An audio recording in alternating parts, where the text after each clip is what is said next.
दर्शकों, आज प्रत्येक घर में तनाव एक आम बात हो गई है। इन्हीं कुछ कारणों की वजह से आज हर दूसरे घर में घर क्लेश रहता है। आपस में भाईचारा तो समाप्त ही हो गया है। संत रामपाल जी महाराज अपने सत्संग प्रवचनों में बताते हैं कि सत्संग से ही घर क्लेश समाप्त होता है। और जैसा कि आपने वेदों में पढ़ा कि वो परमात्मा अपने तीसरे मुक्ति धाम में रहता है, सतलोक के अंदर।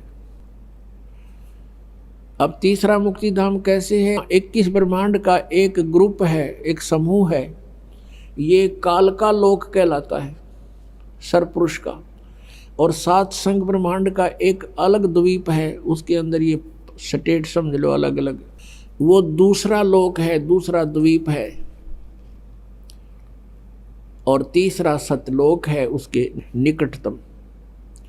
तो तीसरी धाम में रहता वो परमात्मा, मुक्ति धाम में, सतलोक में। और वहां से गति करके वहां से बहुत तेज स्पीड आता है, अच्छी आत्माओं को मिलता है। फिर वो अच्छी आत्मा परमात्मा से प्राप्त ज्ञान का जगह जगह जाके प्रचार करते हैं। और परमात्मा स्वयं भी, कबीर जी भी अपनी महिमा आप सुनाते हैं। चारों युग में संत पुकारे, कूक कहा हम हेल रे। हीरे माणिक मोती बरसे, ये जग चुगता ढेल रे। परमात्मा ने जो ज्ञान बताया कि तुम यहाँ के रहने वाले नहीं हो, आप यहाँ के वासी नहीं हो, और जिस संपत्ति के लिए आप सारा जीवन न्यौछावर कर देते हो, यह संपत्ति आपकी नहीं है। काया तेरी है नहीं, ये माया कहाँ से हो। चरण कमल में ध्यान रखो, तुम इन दोनों को खो। ये माया करतारे की तू अपनी कह गंवारे। दो जग धक्के खावेगा या नाहक बह बेगारे। सर्व सोने की लंका होती रावण से रणधीरम। एक पलक में राज बिराजी, जम के पड़े जंजीरम। मन तू सुख के सागर बसरे, भाई और न ऐसा यसरे। सर्व सोने की लंका थी, रावण से रणधीरम। एक पलक में राज बिराजी, और जम के पड़े जंजीरम। अगम निगम को खोज ले, बुद्धि विवेक विचारे। उदय अस्त का राज मिले, तो बिन नाम बेगारे।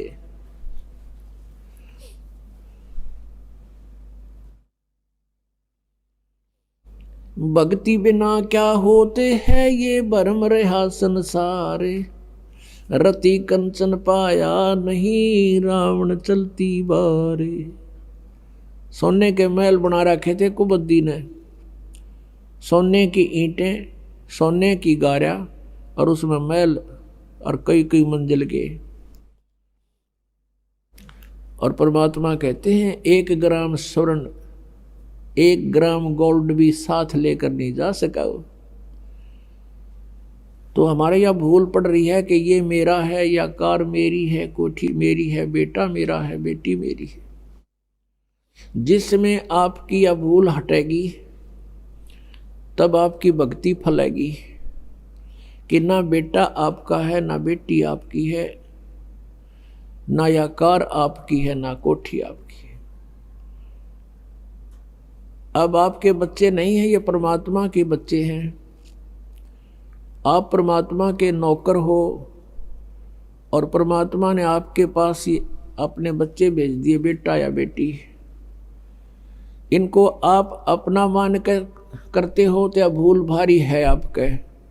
लेकिन ये जीव के बस की भी नहीं। इस ज्ञान से धीरे धीरे और भक्ति से, इस एंटीबायोटिक औषधि खाने से, ये तत्व ज्ञान रूपी वचन सुनने से आपको बिल्कुल समझ में आ जाएगी कि सचमुच यहाँ अपना तो शरीर भी नहीं है। तो हमने इन बच्चों को जो आपको भगवान ने दिए हैं, इनके दास नौकर बनकर आपने इनकी परवरिश करनी है। भगवान से डर के इनकी सेवा करनी है। जैसे एक नौकरानी और एक नौकर मालिक के बच्चों की कितनी केयर टेक करता है। इस दास को इतिहास अब याद आते हैं, उदाहरण आते हैं जो संसार में घटे हुए हैं। भगवान ने जो हमें उदाहरण दिए हैं वो सत्य हैं। एक समय दास जब सर्विस करता था, ऑफिस में बैठा था और सामने गली थी, सड़क, और ऑफिस से 2 मकान छोड़कर लेफ्ट साइड में एक बहुत बड़े धनवान व्यक्ति का मकान था, कोठी थी। उसकी एक पुत्री थी, लड़की ज़्यादा से ज़्यादा 8-9 वर्ष की होगी। उसके लिए एक नौकरानी छोड़ रखी थी और उस लड़की का स्कूल वहाँ से ज़्यादा 10 फरलांग होगा, यानी 2000 फुट मुश्किल से 5 एकड़ की दूरी पर। तो वो लड़की को नवाती धवाती, उसके सारे कपड़े चेंज करती और सारा उसको व्यवस्था रखती, खाना पीना दूध सब समय पर खिलाती। और उसको जब छोड़ने जाती थी स्कूल में, पैदल छोड़ के आती थी, थोड़ी दूरी थी, तो वो क्या करती थी, जून के महीने में एक छोटा सा छाता लेकर लड़की पर तो छाता रखती थी और स्वयं धूप में चलती थी, क्योंकि वो मालिक की बेटी थी। और जब उसको नौकरी से निकाल दिया, उसने झांका भी नहीं उधर, और पहले वो उसको इतना प्यार देती थी, शायद माँ भी नहीं दे सकती। तो ऐसे ही हमने इनको मालिक के बच्चे जानकर, और हम सभी यहाँ कष्ट में हैं, दुखी हैं, एक दूसरे को समझकर, जैसे एक सास बहू है और सास बहू का कहते हैं कुत्ते बिल्ली वाला बैर हो जाता है। ऐसा क्यों है? बिना ज्ञान के गाटा जुड़ रहा है। और फिर कहते हैं जैसा दर्द आपने हो ऐसा जान बिराने। अब जैसे घर का मुखिया है, सास है, उसके अधीन पुत्र वधू है, अब उसके साथ दुर्व्यवहार करेगी तो उसकी आत्मा रोएगी, बोल सकती नहीं।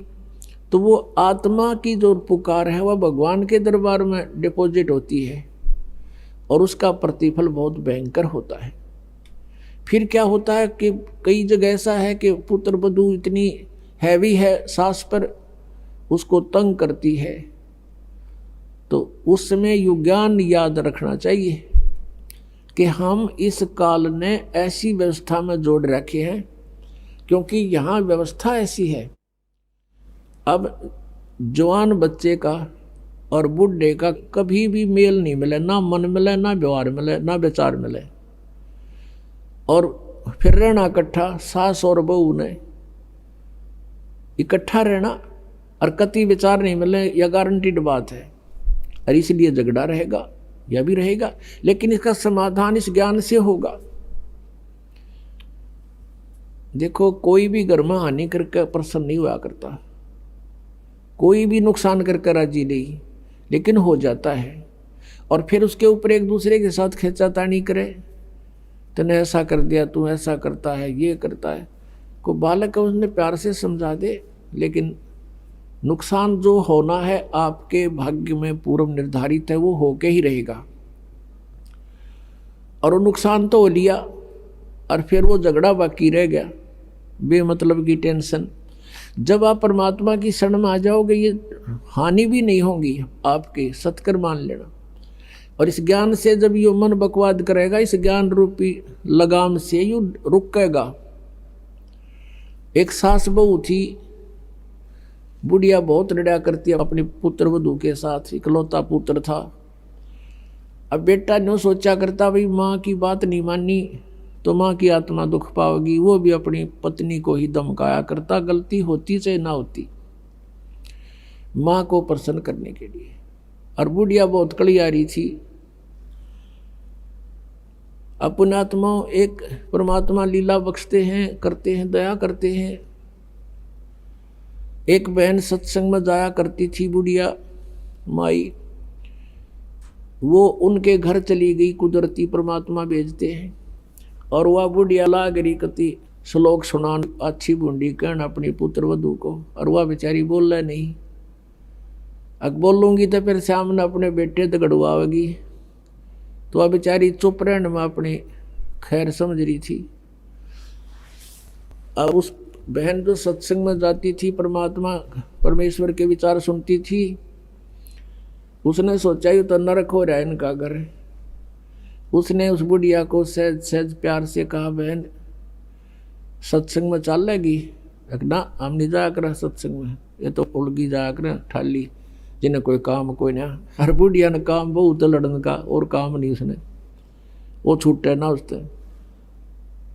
उसने फिर दूसरे तीसरे दिन फिर कहा कि आए एक बार मेरे साथ चल, कोई भी ना रही मेरे साथ चलन वाली, और मैं अकेली रहेगी, सत्संग में जाना है, जल्दी आ जावांगे। वह उसकी मुंह लागती सी थी। उस दिन वह बुढ़िया उसके साथ चलेगी।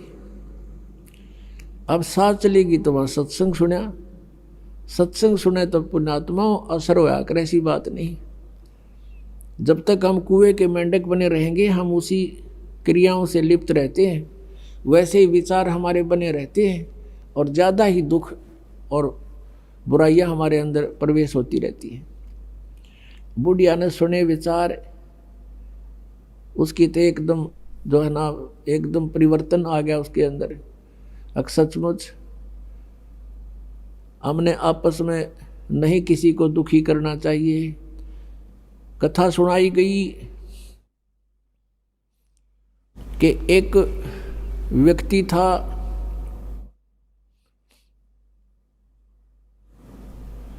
वो कहीं पर साधना कर रहा था,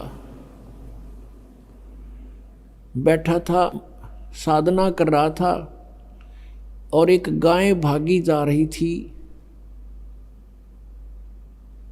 और वो गर्भवती थी, और उसको ये आभास हो गया था कि कोई कसाई उसके पीछे पड़ा हुआ है। वो आगे वन में ओझल होगी। शिकारी वहाँ आया, उस साधक से उसने पूछा, गाय देखी आपने? कहते मुंह से नहीं बोला, उसने हाथ कर दिया ऐसे, किधर गई? वो कसाई ने वह गाय ढूंढ ली, वो मार दी। उसका भी प्रतिफल उसको भोगना पड़ा। कहते हैं फिर उसकी बाजू कट गई। इतना भी हम सहयोग देते हैं किसी अन्य दुष्कर्म के अंदर, इतना भी हमें हानि होती है। जैसे हमने मना किया है बीड़ी शराब तम्बाकू पीना नहीं है, और किसी को पीने में सहयोग भी नहीं देना, उठा के भी नहीं देना, उसमें भी हानि होगी। आपको मर्यादा सारी पालन करनी होगी। कहने का भाव ये है कि एक व्यक्ति था,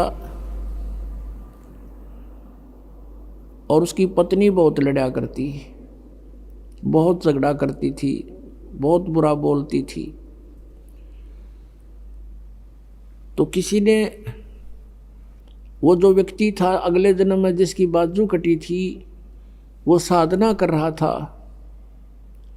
साधना कर रहा था, कहीं पर अगले जन्म में भक्त बन गया। तो उसकी किसी ने आकर के अचानक पहले तो उससे पैसे पूछे, बाबा जी पैसे निकाल सारे। अब पैसे नहीं है भाई मेरे दो, उसकी बाजू काट दी। अब उसने सोचा भाई मैं भक्ति भी कर रहा हूँ और यह आपत्ति मेरे पर कैसे आ गई। उसने सोचा भी मैं इसका किसी से कारण पूछूं, मेरा कौन से जन्म का पाप था। किसी ने बता दिया भाई इस गाँव के अंदर एक भगत है, और वो पीछे बीती हुई बता देता है, पिछली बता देता है, भविष्य की नहीं जानता। वो उसके घर पर गया तो उसने पता लगा कि घर से बाहर गया हुआ है। फिर भी उसने सोचा घर पे पता करता हूँ। जब वो घर पे गया तो उसकी पत्नी से पूछा कि ऐसे ऐसे वो कहाँ है भक्त। हुआ उसकी पत्नी लगी गाली देने कि तेरे जैसा ढेढ़ वो है, हंडा धक्के खांदा जिस तरह तू खावे है, पता नहीं के सुना दी। अब जिसका हाथ कटा हुआ था उसने सोची भाई मैं तो गलत आ गया, मेरे साथ मजाक कर दिया, दिखे ना भगता के घर में कैसी बात होया करे, इसी ने कमी होया करे। वो वापस चल पड़ा। रास्ते में किसी ने बता दिया कि तू जिसका घर पूछा था ये आ रहा वो व्यक्ति। उसने उसको शौचालय चल आया है, बाहर बात कर लेता हूँ। राम रमी हुई, नमस्कार हुआ, कुशल मंगल पूछा। उस जिसका हाथ कटा हुआ था उसने पूछा कि भाई एक बात बता, क्या तू पीछे की जानता सारी? हाँ जी, दया है भगवान की। भाई पहला मेरी तो पाछा बताइए, पहला तू अपनी बताया, तेरे घर में इसी बूंदी कलियारी क्यों करा रही है? ऐसी बेहुदा बोली वाह न बोला, यार भी बताऊं, पहला यह ही सुन ले तू। पिछले जन्म में मैं था काग, या थी गधी, और जब कुमार इसने छोड़ देता, इसकी कमर टूटी हुई होती थी, मैं इसकी वो खाता था, टूटी हुई कमर से उन जख्मों से मांस खाता था। तो आज भाई अपना बदला ले रही है मेरे से, और ये इतने जख्म करेगी मेरा जितने मन न कर रखे हैं। तब उसने पूछा भी फिर मेरा हाथ क्यों कर कटा, मैं तो भगत आदमी, और ये कैसे जुल्म हुआ मेरे साथ? उसने बताया कि पिछले जन्म में भी तू भगत था, और तूने एक गाय के कटने में सहयोग दे दिया, तूने न्यू हाथ कर दिया कि इधर गई, बोला नहीं तू ऐसे गई, इससे तेरा हाथ कटा। अब कहते हैं तुमने दरगाह का मैल नहीं देखा, धर्मराज के तिल तिल का लेखा। अब इस तरह कहते तुम एक दूसरे को सताओगे तो तुम्हें आगे फिर दंड भोगना पड़ेगा। वह बुढ़िया के बात समझ में आएगी, अकबर ने तो जुल्म कर दिया। उसके बाद अपनी पुत्र वधू को वो बिल्कुल शांत रहे, बोले नहीं फालतू।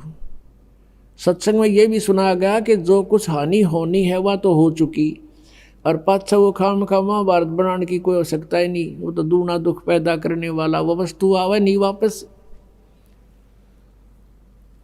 एक दिन क्या हुआ, वो पुत्र वधू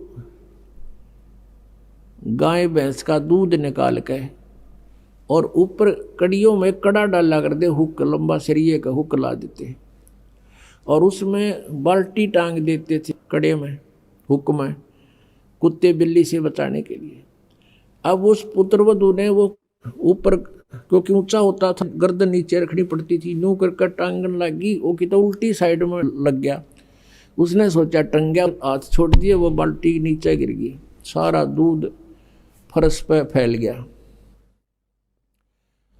अब पुत्रवधू ने देखा बुढ़िया की तरफ, अकी होगी ओन अनो बिरना कई दिन का सांग हो गया यो। अब उसकी तरफ देख रही है बेचारी भयभीन दृष्टि से। बुढ़िया कहती बेटी कोई बात नहीं, हमारे भाग में नहीं था यो, और इसको उठा ले ऊपर ऊपर से और भैंस को ही डाल दे बेटा उसके चारे में। ये अपने भाग में नहीं था इसलिए गिर गया, कोई बात नहीं। अब उस पुत्र वधू ने सोचा आज बुढ़िया कौन सा स्टेशन पकड़ेगी, या तो कदे 16 बात बोलिया नहीं करती। काफी देर उसका जची नहीं बुढ़िया, फिर शुरू हो गया ऊपर ले मन तक कहती हो कदे। वह बुढ़िया खड़ी हुई, 7 लाख का बेटा ठा इसने, और भैंस के चारे में डाल दे, कोई दिक्कत को नहीं। अब उसने सोची अपने बेटे ने बतावेगी, मेरे तो ना कहती होगी, तो वो भी आ लिया, पुत्र भी उसका कोई जिक्र नहीं करा बुढ़िया ने। तब उस माई ने, उस बहन ने सोचा भाई इतना परिवर्तन आया क्यों कर इसमें, उसके चरण दबावे, सेवा करे। फिर पता चला कि बेटी मैं सत्संग सुन के आई हूँ, और बेटा मैंने आज तक जो गलतियां की तेरी आत्मा दुखाई, बेटा मैं माफी मांगू तेरे थे। वह पुत्र वधू रोन लागी न बोली माँ कोई बात नहीं, अब तो माँ तुल्य हो और मेरे हित में ही कुछ कहती थी। उस दिन से पुत्र वधू ने भी नाम ले लिया, फिर धीरे धीरे उसके बच्चे ने भी नाम ले लिया, और घर में नरक के स्थान पर स्वर्ग हो गया। अब इस परमात्मा की वाणी से, ज्ञान से स्वर्ग तो यही हो जाएगा, और सतलोक हमने जाना है, फिर भक्ति करके वहाँ सतलोक चले जाएंगे, महासुख वहाँ हो जाएगा। तो इस प्रकार वो परमात्मा आकर हमें ज्ञान देता है, उसके ज्ञान से हमें पता चलता है। इसलिए कहा कि सत्संग की आधी घड़ी और तप के वर्ष 1000 तो भी बराबर है नहीं, कहे कबीर विचार। अब यहां बताते हैं परमात्मा कि ये स्थान तुम्हारा नहीं है, और तुम यहां ठेकेदार बन गए, मालिक बन गए। मालिक तो एक ही है, हम सब उसके बच्चे हैं, और उसने आपको जो संतान दी है वो उसके बच्चे हैं, आप मानो चाहे ना मानो। और आपने ये नहीं कि अपना कर्तव्य से दूर होना है, परमात्मा के बच्चे जान के उसके डर से उनकी सेवा करनी है। जिसका जितना भी जो आपका कर्तव्य कर्म है वो करना है, उनको पढ़ाना है तो पढ़ाना है, कपड़े वस्त्र की आवश्यकता वो भी व्यवस्था करनी है, विवाह शादी भी करनी है, तो परमात्मा के बच्चे जान के करनी है। और जब यहाँ से चलोगे, जैसे वो नौकरानी निकाल दी गई थी, उसके सपने में भी ना आया हुआ मेरी बेटी थी, तो पुण्यात्माओं ये स्थिति आपकी जब आवेगी ऐसी बात नहीं, क्योंकि ज्ञान से ही अज्ञान हटता है। हम अज्ञानवश एक कुर्ता पर आकर मन अपना मान लिया, किसी का बच्चा जा रहा हो है कहीं पर, और उसको तुम अपनी तरफ से कुर्ता पजामा पर आकर अपने घर बैठा लो कि मेरा है, ना जो मेरा है, या कोई बात हुई? तो हमने इस जीव को एक कुर्ता परा दिया, बेटा और बेटी का, और अपना मान लिया अगना मेरे हैं, या कोई समझदारी की हमने। तो इस प्रकार हमारा इस ज्ञान से मन हटेगा, सच्चाई की तरफ पहुंचेगा। अभी तक तो हम देखा ज्ञानवश ही अपना मान लेते थे, तो शरीर अपनाए नहीं है तो हम दूसरे को अपना कैसे मान बैठे।